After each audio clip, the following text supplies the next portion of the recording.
Arkadaşlar, Hamarat Bebek Örgü kanalıma hepiniz bir kez daha hoş geldiniz. Bugün sizlere yapımı gayet basit, kolay olan şık görünümlü bu cepken yeleğin yapımını paylaşmak istiyorum arkadaşlar. Yeleğimiz için iki farklı renk kullandım arkadaşlar. Anti peeling özellikle Nako Elite Baby'nin farklı tonlarında siyah ve petrol mavisi iplerini tercih ettim. 6 adet de düğme kullandım. 3,5 numara şiş ile hazırlamış oldum. Yeleğimizin ölçüsü kavis çalışmasını yapmış olduğumuz en uçtan ölçtüğümüz takdirde 32 santim arkadaşlar. En ölçüsü ise 27 santim eninde. Sadece kavis çalışmasını yaptıktan sonraki kalan uzunluğumuz ise 27 santim. Yani 9-12 ay bebekleriniz için gayet uygun bir çalışma oldu.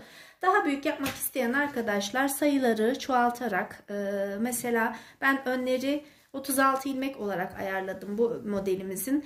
40-42 ilmek örerek buradaki uzunluğumuzu 5-6 sıra fazla yaparak istediğiniz uzunluğa göre tamamen ilmekleri kendi inisiyatifinize göre ayarlayarak istediğiniz ölçüde ayarlayabilirsiniz. Cepken yelekler daha çok arkadaşlar 1,5 yaştan sonra çok fazla kullanılan yelekler değil ve mümkün olduğu kadar ölçüleri uygun şekilde ayarlamak gerekiyor.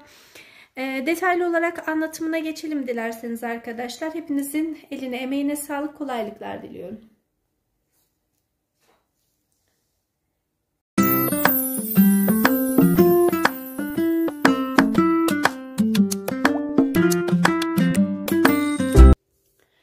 Artık yeleğimizi hazırlamaya başlayabiliriz arkadaşlar. Şöyle yarım metre uzunluğunda ipimi bırakıyorum ve şişime toplamda 36 ilmek takıyorum. 4, 5, 6, 7, 8,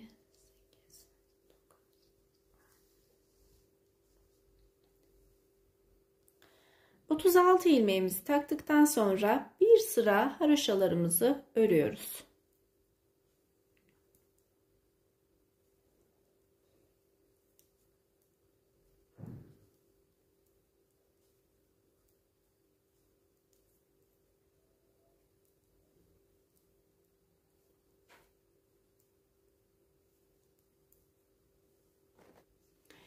Bir sıra haroşalarımı ördüm. Başa kadar geldim. Örgümün arka yüzeyi burası arkadaşlar. Ön yüzü burası. İpim gördüğünüz gibi şişimin son tarafında kalmış oldu. Şimdi burada modelimiz için sayılarımızı belirlememiz gerekiyor. İlk etapta arkadaşlar sağ yanımızı öreceğiz. Sağ yanımızı öreceğimizden dolayı kavisli kısmımız şurası olması gerekiyor. Yani şişimizin diğer ucu. Bundan dolayı son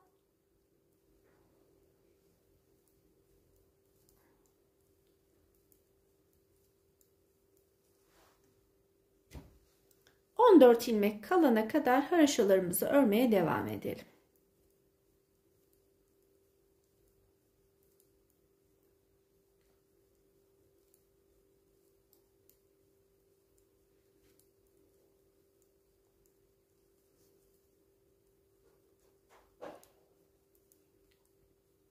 İlk önce sağ yanımızı örüyoruz ve 14 ilmek kalana kadar öreceğiz. 2, 4, 6, 8, 10, 12, 2 ilmek fazla örmüşüm. Geri çıkarıyorum ve şu an gördüğünüz gibi sol şişimde 14 ilmek arkadaşlar. 2, 4, 6, 8, 10, 12, 14, 16, 18, 20, 22. 22 ilmek de gördüğünüz gibi sağ şişimde mevcut. Burası yeleğimizin arka tarafı, kurulumu arka taraftan yaptım. Çünkü ilk önce sağ yanını öreceğim. Sol yanını örecek olsaydım ön kısımdan yapacaktım. 14 ilmek kaldı ve şişimde geri dönüyorum. İpimi arka tarafa atıyorum arkadaşlar. Bir ilmeği, baştaki ilmeği örmeden sağ şişime alıyorum. Yanındaki ilmeği ve yanındaki ilmeği, yani 3 ilmek haroşa örmüş oldum ve örgümde geri dönüyorum. Uzun kenardan 3 ilmek alarak haroşa ördüğüme göre bu kısımda 19 ilmek kalmış oldu arkadaşlar. İpimi arka tarafa atıyorum. 3 ilmek ördükten sonra ilk ilmeğimi örmeden uzun kenardaki kısmıma alıyorum. 1, 2, 3, 4. Kısa kenardan da bir ilmek haroşa örerek yeniden dönüyorum. İpimi arka tarafa alıyorum. İlk ilmeğimi yine örmeden alıyorum. 2, 3, 4 uzun kenardan bir ilmek daha örüyorum ve 5 ilmek haroşa ördüm, dönüyorum. Yani her dönüşte bu orta kısmı belirleyip her dönüşte arkadaşlar sağdan ve soldan bir ilmeği dahil ederek örmeye devam edeceğiz. Gördüğünüz gibi hemen sol taraftaki ilmeklerimden örgüme bir ilmek daha alarak dahil ettim. Dönüşte ilk ilmeğimi örmeden aldım. 2, 3, 4, 5, 6 ilmek ördüm. 7. ilmeğim uzun kenardan bir ilmek aldım. Dönüyorum. Yine aynı şekilde 3, 4, 5, 6, 7, bir ilmek daha örüyorum. 8. Yani burayı orta olarak baz aldım. Sağda ve solda ayırmış olduğum ilmeklerden her dönüşte birer ilmek ortadaki örgüme dahil ederek dönerek örmeye devam edeceğim arkadaşlar. Ta ki başlardaki ilmeklerim örgüme dahil olana kadar her seferinde bir ilmek katarak örgümüze bir kavis çalışması yapmış olacağız.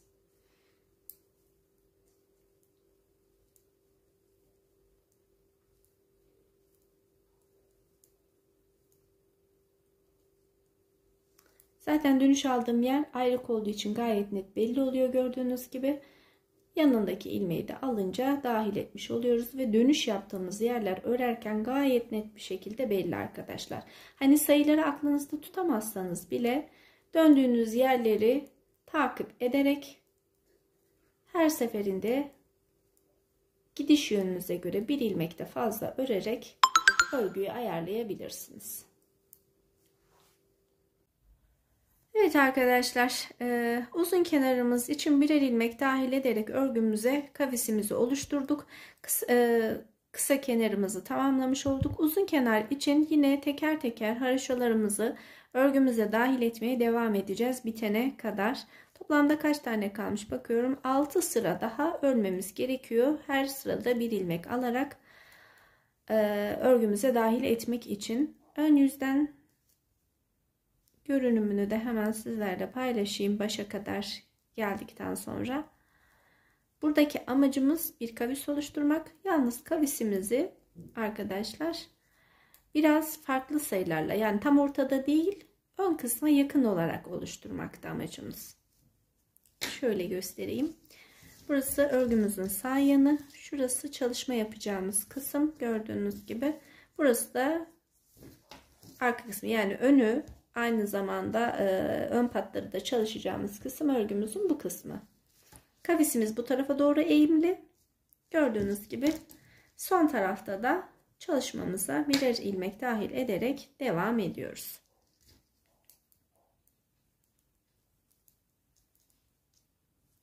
Altı sıra daha bu şekilde örmemiz gerekiyor.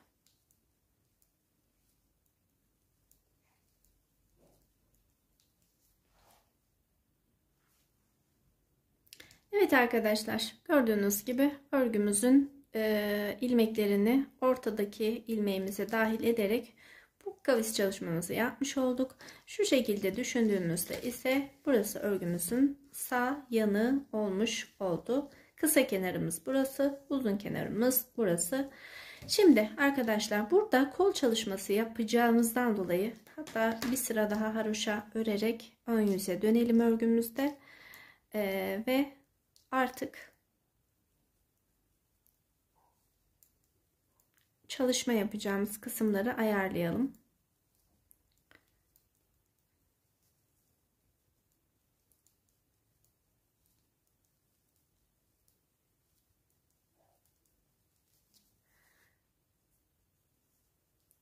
Uzun kenarımızı ortadaki ilmeklerimize dahil ederek kavis oluşmasını sağlarken aslında örgümüzün ön yüzünden de 6 sıra örmüş olduk en son aşamada. Şimdi örgümüzü şöyle ön yüzüne çevirdiğimiz zaman burası dediğim gibi örgümüzün ilik evi çalışması ve düğme dikeceğimiz kısmımız. Burası arka kısmımız ve bir sıra örmüş olduk. Burada bir aksesuar çalışması yapmaya başlamak istiyorum. Bu hizayla birlikte arkadaşlar, ufak da bir detay olsa. Şişimde 2, 4, 6, 8, 10, 12 ve 14. 14 ilmek uygundur arkadaşlar. 14 ilmek kalana kadar haroşalarımızı örelim.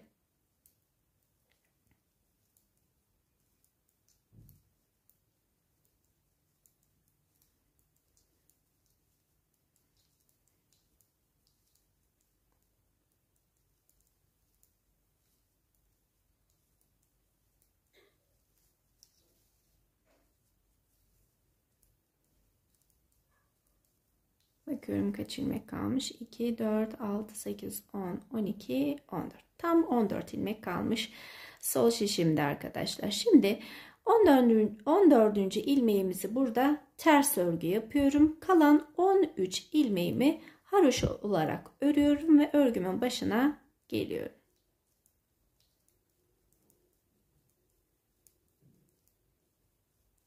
Dönüyorum örgümde. 13 ilmeğimi yeniden haroşa örüyorum.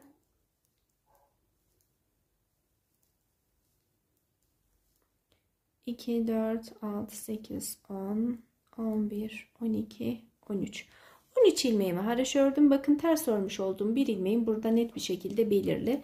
Selanik tekniği ile düz öreceğim. Yani bir alttaki yuvaya batarak ilmeğimi çıkaracağım ve düz öreceğim. Bu bir ilmek arkada düz, ön yüzde ters olarak örgüm bitene kadar devam edecek. Bunun haricinde arkadaşlar diğer ilmeklerimiz tamamen haroşa. Kol çalışmasını yapmaya başlayacağımız yere kadar da haroşamızı örüp gelelim örgümüzde. Evet arkadaşlar, şimdi yeleğimizin kol çalışması yapacağımız yere doğru ilerliyoruz ve toplamda şu kısımdan, tam kol çalışması yapacağımız kısmımız 26 sıra, şu kısımdan itibaren saydığımızda 26 sıra haroşa olacak şekilde örgümüzü ördük. Burada 6 sıralık bir çalışma yapmamız gerekiyor. Bunun için çizgi çalışmasını yapmış olduğumuz yere kadar haroşalarımı örmeye devam ediyorum. Son 14 ilmeğimiz kalana kadar yani. Haroşalarımızı örüyorum.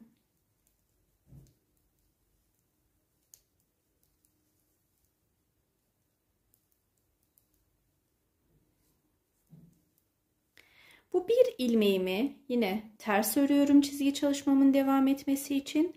Takip eden yanındaki solundaki iki ilmeği birlikte alarak bir kesme işlemi yapıyorum ve örgümü sağa doğru kaydırmış oluyorum. Kalan 2, 3, 4, 5, 6, 7, 8, 9, 10 ve 11. 11 ilmeğimi haroşa örerek sıramı tamamlamış oldum. Yine haroşalarımı dönüşte de örüyorum.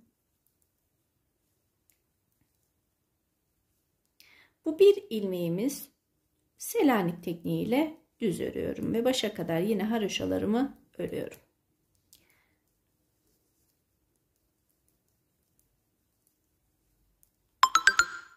Yani bir adet kesmemizi sola doğru yapmış olduk. Ama çizgi çalışmamızı uygulamaya devam ediyoruz. Tekrar başlayayım arkadaşlar. Çizgi çalışmamızı yapmış olduğumuz yere kadar örmeye devam ediyorum.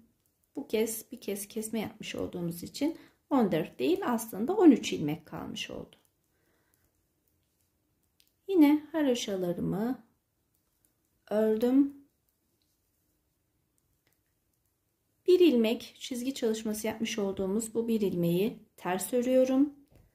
Yanındaki iki ilmeği birlikte alarak bir kesme daha yapıyorum. İkinci kesmemi yapmış oldum. Bunu toplamda 5 kez tekrarlamak istiyorum arkadaşlar. İkincisini yaptım. 3 kez daha aynı işlemi yapıp gelelim. 5 kez kesmemizi yaptık ve şöyle bir gördüğünüz gibi çizgimizde kavislik oluşmuş oldu. 5. sıramızın arka yüzünü dönüyorum arkadaşlar. Baştaki ilmeği örmeden alıyorum. Yanındaki ilmeği haroşa örüyorum ve kesiyorum 1. Bir ilmek daha kesiyorum 2. Bir ilmek daha kesiyorum 3. Bir ilmek daha kesiyorum 4. Bir ilmek daha kesiyorum 5. Dönüşte 5 ilmek kesmiş oldum. Yanındaki ilmeğimi haroşa örüyorum. Yanındaki ilmeğimi haroşa örüyorum. Bu bir ilmeğimiz ters devam Selanik tekniğiyle arka yüzden düz olarak örüyorduk. Bunu da düz örüyorum. 4 ilmeği tamamlamış oldum. Ve başa kadar haroşalarımı örmeye devam ediyorum.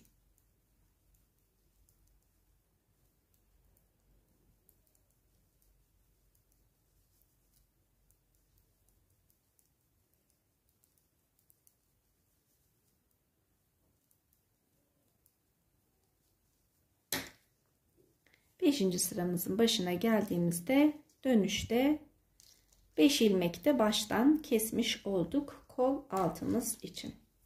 Şimdi tekrar ön yüzümüze döndük. Çizgi çalışması yapmış olduğumuz yere kadar haroşalarımızı, yani 4 ilmek kalana kadar haroşalarımızı örmeye devam ediyoruz.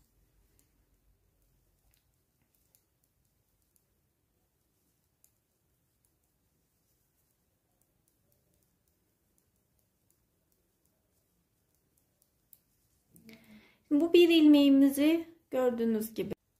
Şimdi burada 4 ilmeğimiz kaldı arkadaşlar. Bu 4 ilmeğimizin dördüncüsünü ters örüyoruz. Kalan 3 ilmeğimizi haroşa örerek sıramı tamamlıyorum. Dönüyorum örgümde. İlk ilmeğimi örmeden alıyorum. Sağındaki ve solundaki 2 ilmeği birlikte alarak bir kesme yapıyorum arkadaşlar. Arkadaki örmüş olduğum ilmeği de üzerinden atlatarak burada bir yuvarlaklık kazanmış olduk.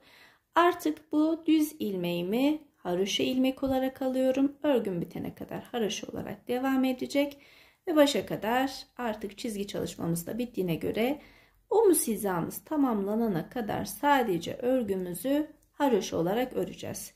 Toplamda kaç sıra haroşa öreceğiz? 25 sıra kadar haroşa örmemiz yeterli olacaktır. Şimdi başa geliyorum ve sizlerle kesme işlemimizi bu şekilde bir yuvarlaklık kazandırarak tamamladık ve çizgimizi sola doğru kaydırdık arkadaşlar. Şimdi şu kısmımız bizim omuz çalışmasını yapacağımız yere kadar örmemiz gereken ilmeğimiz. Toplamda şişimizde kaç ilmek kaldı?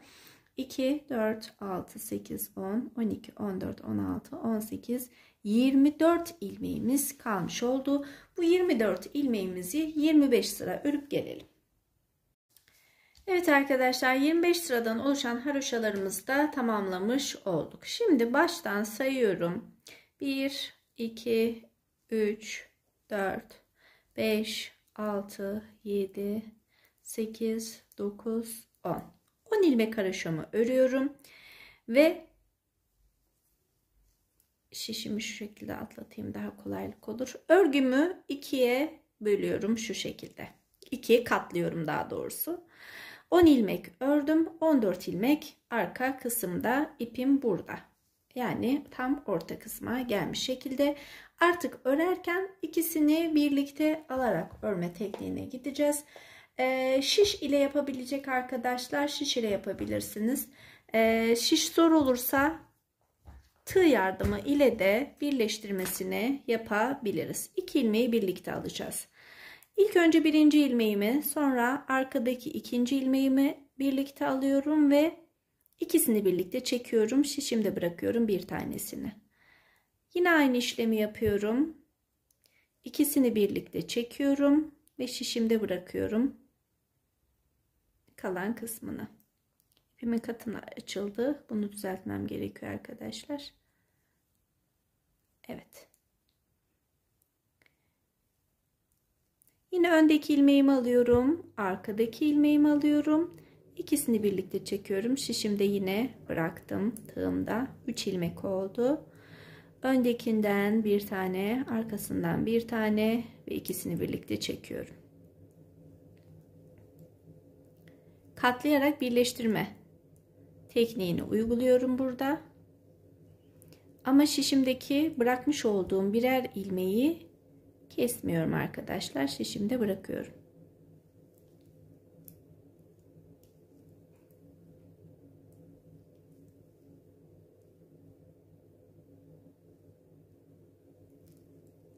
Üç, 6, 7 ilmek oldu.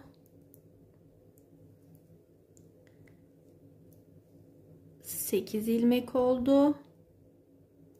Yine birlikte alıyorum. 9 ilmek oldu. Biriktirmiş olduğum ilmekler arkadaşlar. Ve yine haroşalarımı örerek sıranın başına gelmiş oldum.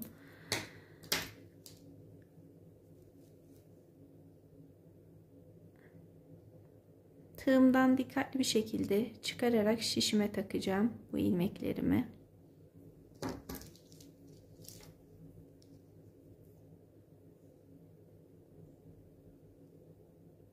Son halini sizlerle paylaşacağım. Evet. Gördüğünüz gibi ilmeklerimizi katlayarak birleştirdik ve bir yakamız şal yaka görünümünde bir yaka katlaması oluşturduk arkadaşlar. Birinci kısmımızı yani sağ yanımızı da örgümüzde tamamlamış olduk. Kalan ilmeklerimizi kesmeyeceğim arkadaşlar. Arka kısmımızı da ördükten sonra omuzda örerek birleştirme tekniğini deneyeceğim.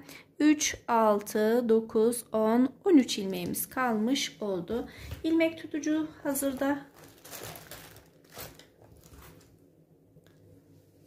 Evet, ilmek tutucumuzu bulduk ve ilmek tutucumuza ilmeklerimizi geçirdik. En son işlem yapmak için ipimizi de birazcık uzunca bırakıyoruz ve birinci yanımızı tamamlamış olduk. Şimdi diğer yanımız, sol yanımız, ilk evi çalışması yapacağımız aynı zamanda yanımızı hazırlayalım hep beraber.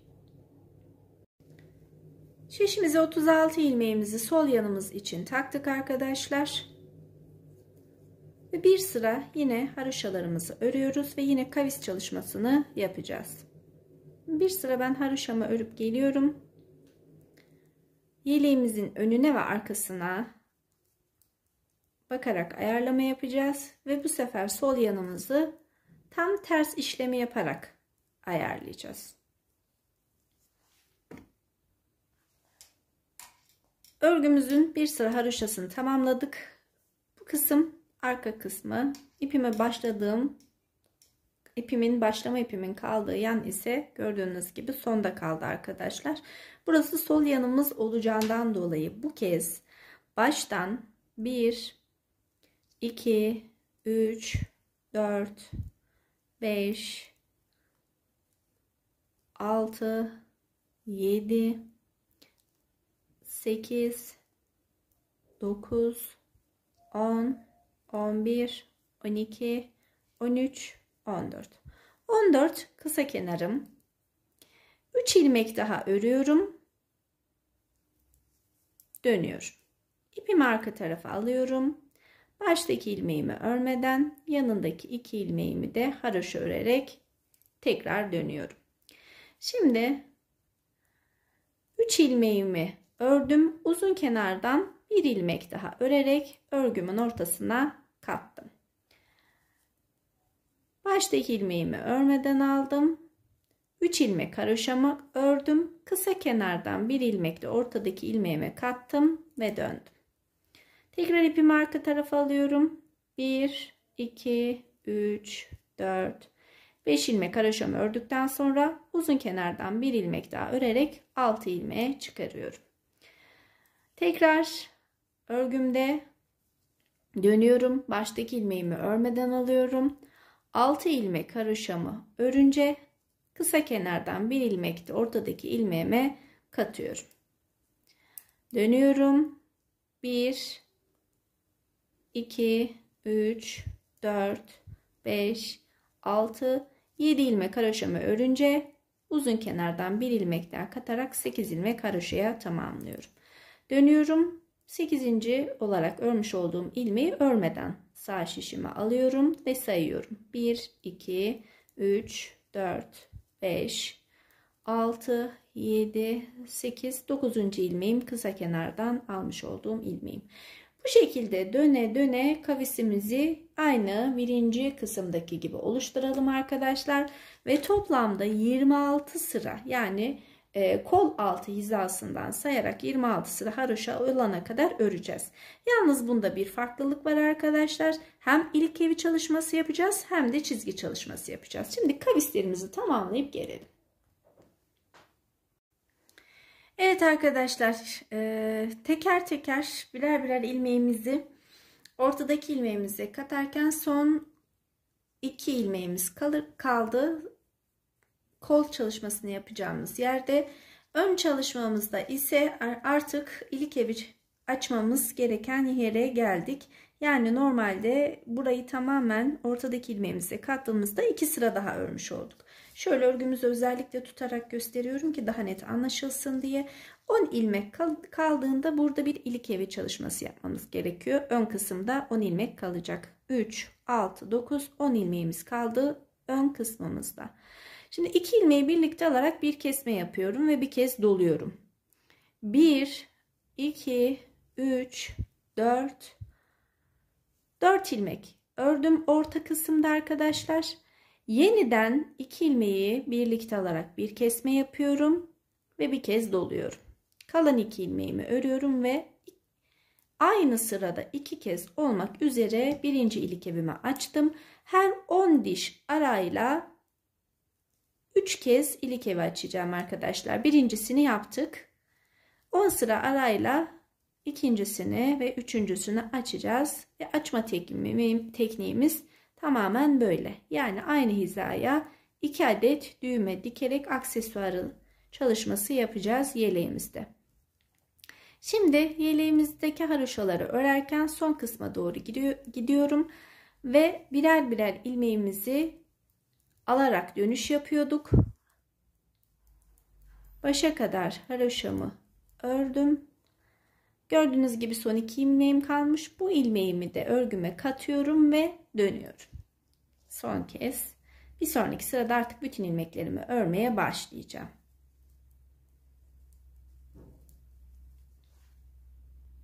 Bütün ilmeklerimizi artık örgümüze kattık. Geri dönüşümümüzü sağladık. Şimdi baştan sayıyorum arkadaşlar.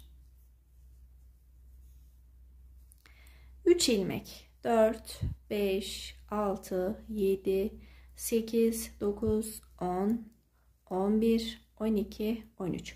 13 ilmek haroşamı ördüm. 14. ilmeğimi ters ördüm. Başa kadar haroşalarımı örüyorum. Yani şu çizgi çalışmasını yapacağımız yerdeyiz.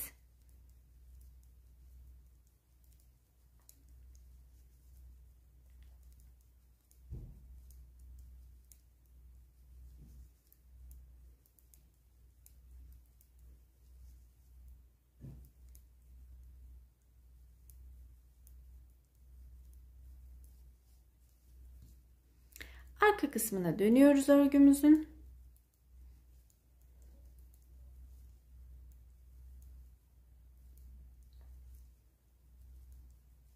Haroşalarımızı örmeye devam ediyoruz. Ta ki son 14 ilmek kalana kadar. 14 ilmek kaldığında 14. ilmeğimiz Selanik tekniği ile düz. 13 ilmeğimiz haroşa olarak devam edeceğiz. Gördüğünüz gibi 14. ilmeğimdeyim. Selanik tekniği ile bir alttaki batarak ilmek çıkarıyorum. Kalan 13 ilmeğimi haroşa olarak sıramı tamamlıyorum. Sayılarımız diğer yanımızla aynı arkadaşlar. Şimdi 26 sıra olana kadar kol çalışmasını yapacağımız hizadan sayacaksınız. Burası 26 sıra olana kadar örüp gelelim. Çizgimizi unutmayalım ve ilk evi çalışmasını her 10 sırada 2 kez olmak üzere yapmayı unutmayalım. Evet arkadaşlar, 26 sıradan oluşan haroşalarımızın sırasını tamamladık. Bu arada 2, 4, 6 kez ilk evi açtık. Her 3 sırada 10 diş haroşa arayla bir kere olmak üzere 3 kez. Şimdi arkadaşlar, yeleğimin gördüğünüz gibi çizginin sağında kalan 14 ilmeğimin olduğu kısımdayım. Yani son taraftan başlıyorum. 4, 5, 6, 7, 8, 9, 10, 11. 11 ilmek haroşamı örüyorum arkadaşlar.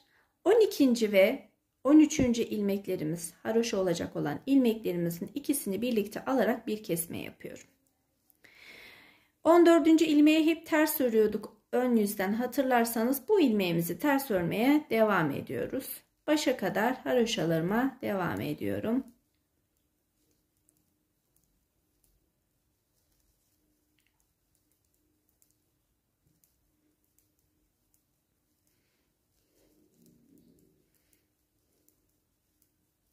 Dönüyorum örgümde.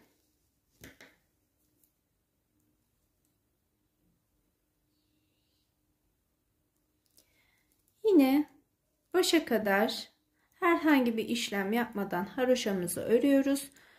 Düz denk gelen ilmeğimizi Selanik tekniğiyle alttan alarak sıramızı tamamlıyoruz.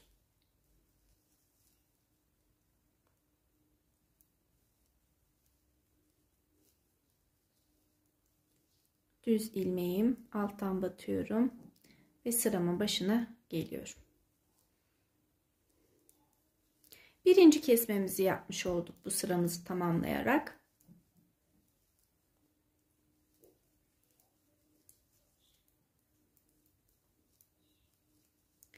Dönüyorum örgümde. Bu kez baştan 2, 3, 4, 5, 6, 7, 8, 9, 10.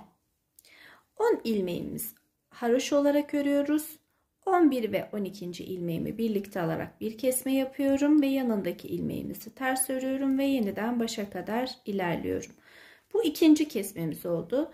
Yani her bu çizgimizdeki ters örmüş olduğumuz ilmeğin sağındaki 2 ilmeği birlikte alarak kesme yapacağız. Toplamda 5 kez.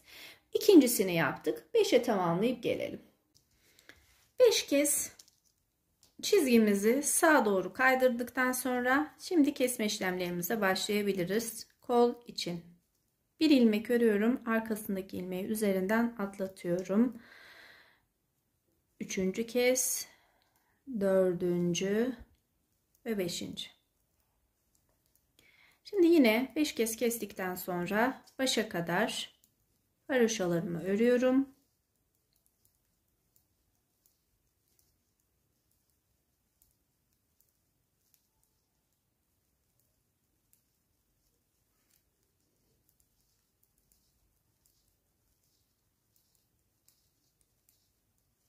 Dönüyorum. Yine haroşalarımı başa kadar örüyorum. Bir kesme daha yapacağız arkadaşlar.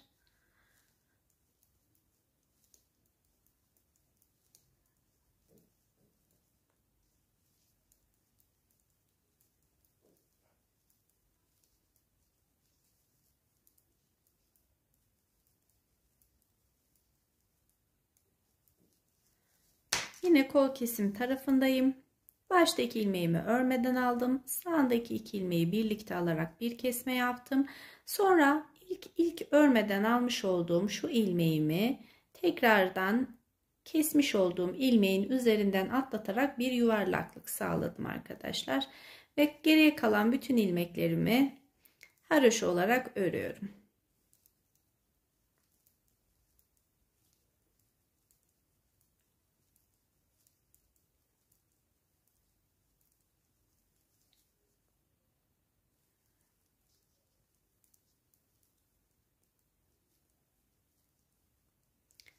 Ve şişimde 24 ilmek kaldı. Tıpkı sol yanımızdaki gibi arkadaşlar.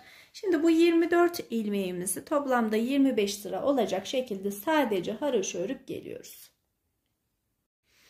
Evet arkadaşlar, 25 sıramızı haroşalarımızla tamamladık. Örgümüzün ön yüzündeki işlemlerimizi bitirdik. Şimdi dönüyoruz. Örgü yüzeyim arka kısımda. Bana bakan yüzeyi. Arka kısmı bana bakarken arkadaşlar. Şimdi sayıyorum. 3, 4, 5, 6, 7, 8, 9, 10. 10 ilmek haroşamı örüyorum. Ve örgümün, bakın şöyle tuttuğumda, kendimize bakar şekilde tuttuğumuzda yaka kısmımızı 10 ilmek ördükten sonra 2'ye katlıyorum. Ve tekrardan bu ilmekleri karşılıklı tığımda toplayacağım. İlk önce iplik takılı olan kısmımızı tığıma alıyorum.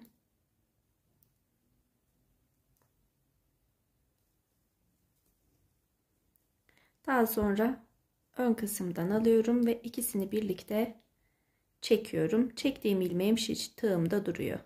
Yine aynı şekilde birer ilmek alıyorum. İkisini birlikte çekiyorum ve ilmeğim yine kalıyor. Bunu örerek de yapabilirsiniz arkadaşlar. Ama tığ yardımıyla yapmak benim kolayıma geliyor.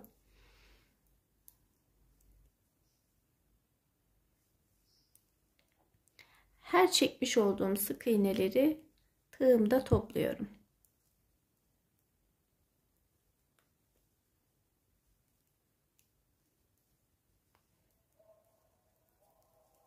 İkisini birlikte aldım. İkisini birlikte aldım. Ve son kez ikisini birlikte alıyorum. Ve birleştirmelerimizi yapmış olduk. Şimdi dikkatli bir şekilde tığımı buradan çıkarıyorum. Şişimin diğer ucunu bu ilmeklerime takıyorum.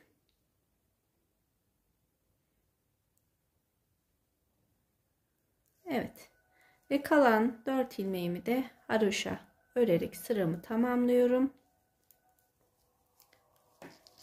Ve bu kısmımızı da gördüğünüz gibi katlamış olduk örgümüzde. Böylelikle yaka çalışmamızı da yapmış olduk.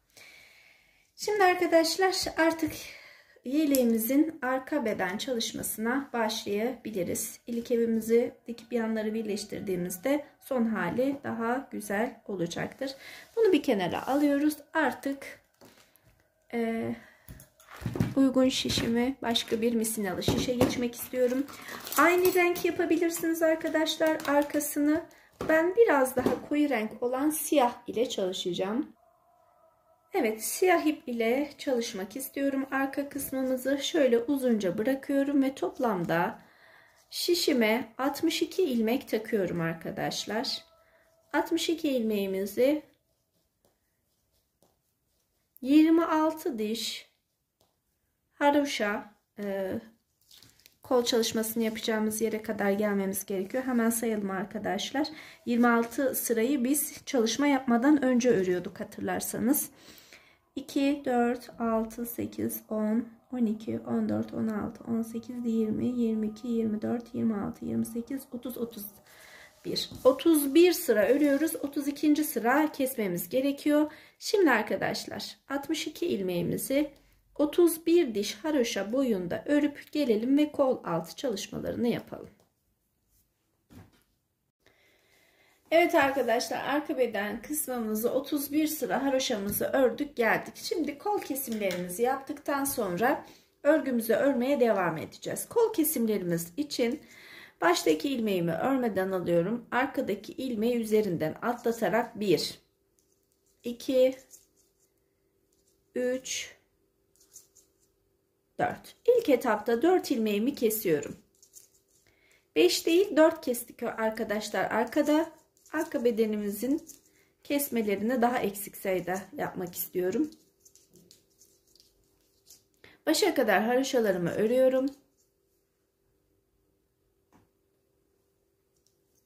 Başa geldik. Diğer başımızda da aynı şekilde bir ilmek haroşamı örüyorum. Arkadaki ilmeğimi üzerinden atlatarak kesme işlemine yapıyorum.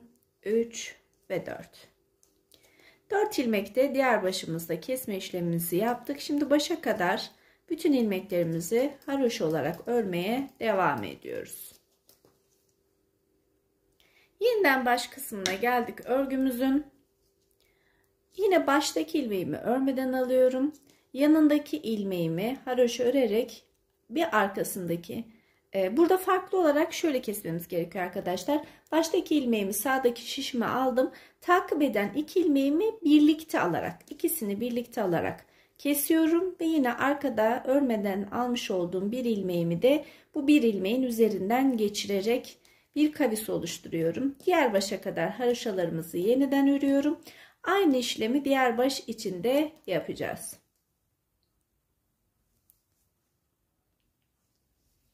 Evet, başa kadar haroşalarımızı ördük. Dönüyorum örgümde.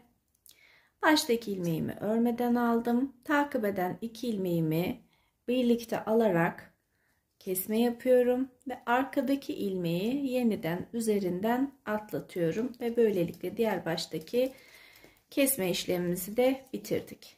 Şimdi toplamda şişimizde bu kesme işlemlerinden sonra şişimizde toplamda 50 ilmek kaldı arkadaşlar. Şimdi bu 50 ilmeğimizi 24 sıra daha haroşamızı örüp geliyoruz. Daha sonra omuzlarımızın birleşmesini 25. sırada yapacağız arkadaşlar.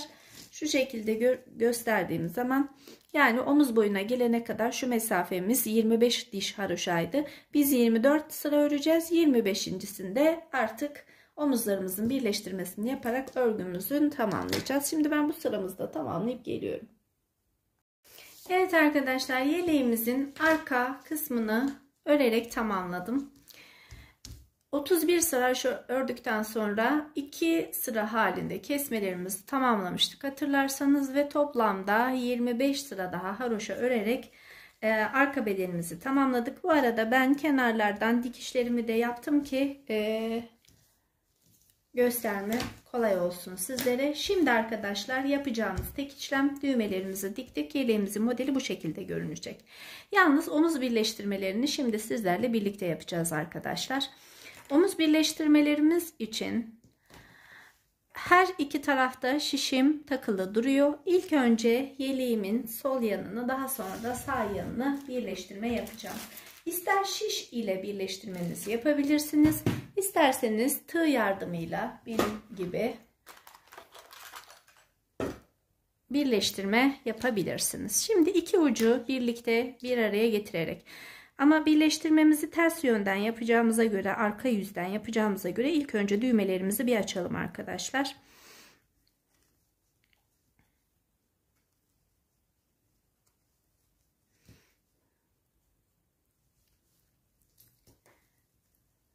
Şimdi arka yönüne döndürdüm örgümün.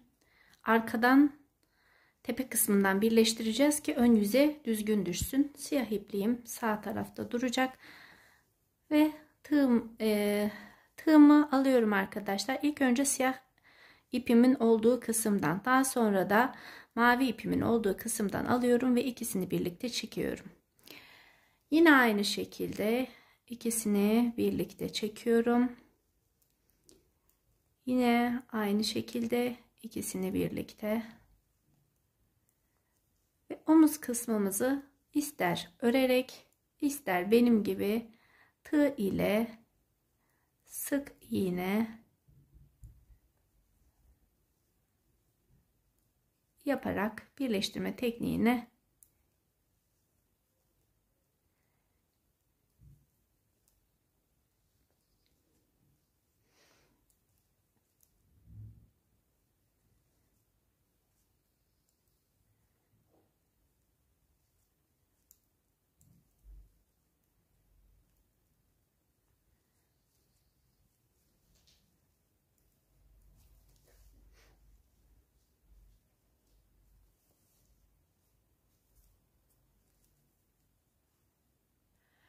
Evet, birinci kenarımızın birleştirmesini tamamladık arkadaşlar. Şimdi diğer omzumuzda kaç ilmeğimiz kaldı? 14 ilmeğimiz kaldı. O zaman 14 ilmeğimizi, şişimin ucunu buluyorum. Kesmeye devam ediyorum siyah ipimle. Birleştirmemi yaptıktan sonra bir ilmek örüp arkasındaki ilmeği üzerinden atlatarak siyah ipimle kesmeye devam ediyorum. Ta ki 14 ilmek kalana kadar. 14 ilmek kaldığımızda yine diğer omuzumuzla birlikte kesmemizi yapacağız.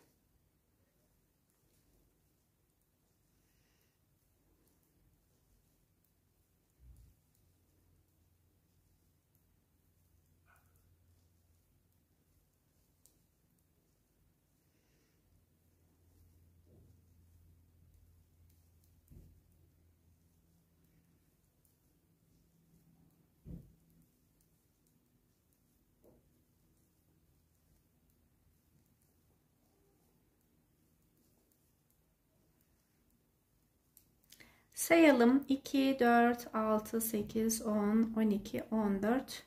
4 ilmek daha kesmemiz gerekiyor. 1, 2, 3 ve 4. Evet, şu an diğer şişimizde de 4 ilmeğimiz kaldı arkadaşlar.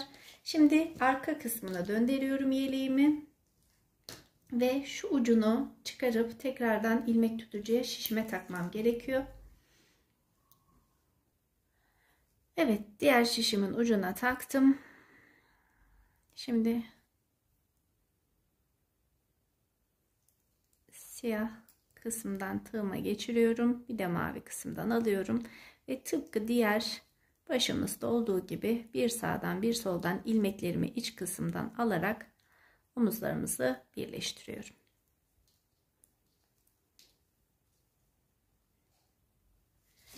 Evet, omuz kısımlarımızın birleştirmelerini bu şekilde yaptık arkadaşlar. Gördüğünüz gibi şimdi düğmelerimizi ilikleyerek son halini paylaşalım ve ölçülerini de ön tanıtım videomda vermiştim zaten arkadaşlar.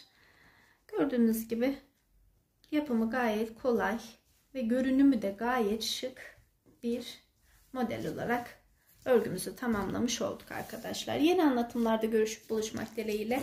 Sevgiyle kalın, takipte kalın, hoşça kalın.